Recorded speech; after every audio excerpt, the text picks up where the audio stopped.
संपूर्ण ज्ञानों में उत्तम और श्रेष्ठ ज्ञान को मैं फिर कहूंगा, जिसको जानकर सबके सब मुनि लोग इस संसार से मुक्त होकर परम सिद्धि को प्राप्त हो गए हैं।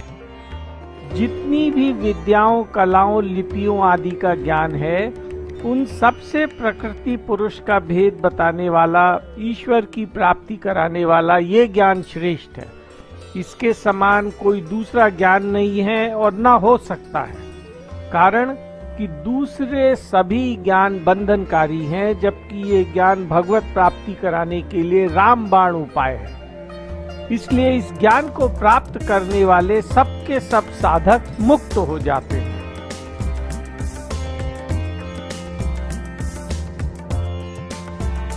इस ज्ञान का आश्रय लेकर जो मनुष्य मेरी सधनता को प्राप्त हो गए हैं, वे महासर्ग में भी पैदा नहीं होते और महाप्रलय में भी व्यतीत नहीं होते।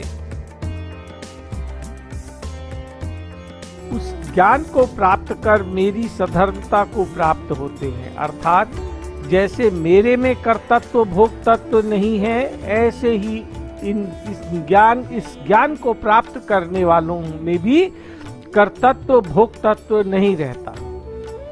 महासर्ग के आदि में यद्यपि 14 लोकों की और उन लोकों को प्राप्त करने वाले लोगों की उत्पत्ति होती है,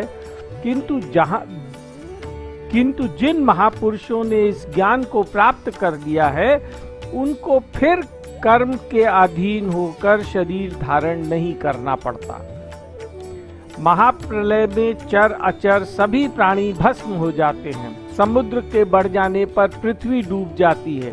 14 लोकों में हलचल मच जाती है, हाहाकार मच जाता है, सभी प्राणी दुखी हो जाते हैं। परंतु महाप्रलय में भी उन ज्ञानी महापुरुषों को कोई दुख नहीं होता, उनमें कोई विकार नहीं होता।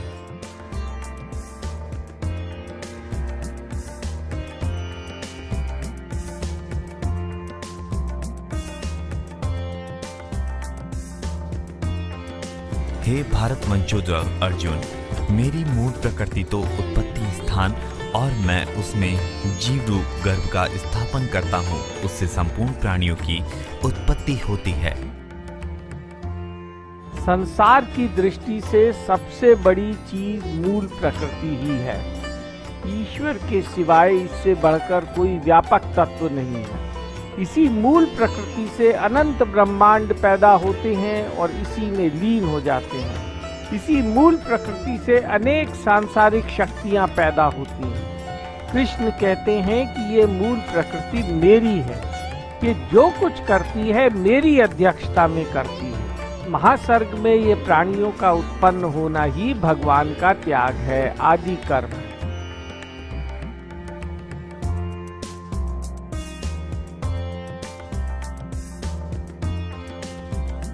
हे कुंती नंदन, संपूर्ण योनियों में प्राणियों के जितने शरीर पैदा होते हैं, उन सब की मूल प्रकृति तो माता है और मैं बीज स्थापन करने वाला पिता हूँ। एक मनुष्य योनि में अरबों वर्षों से खरबों शरीर पैदा होते चले आए हैं, पर आज तक किसी भी मनुष्य की आकृति पूरी तरह से परस्पर नहीं मिलती। 84 लाख योनियां तो शरीर के पैदा होने के स्थान हैं और उन सब योनियों का उत्पत्ति स्थान महद ब्रह्म अर्थात मूल प्रकृति है। उस मूल प्रकृति में जीव रूप बीज स्थापन करने वाला पिता मैं हूँ। नाना प्रकार के विभिन्न आकृतियों वाले शरीर में कृष्ण अपने चेतन अंश रूप बीज को स्थापित करते हैं।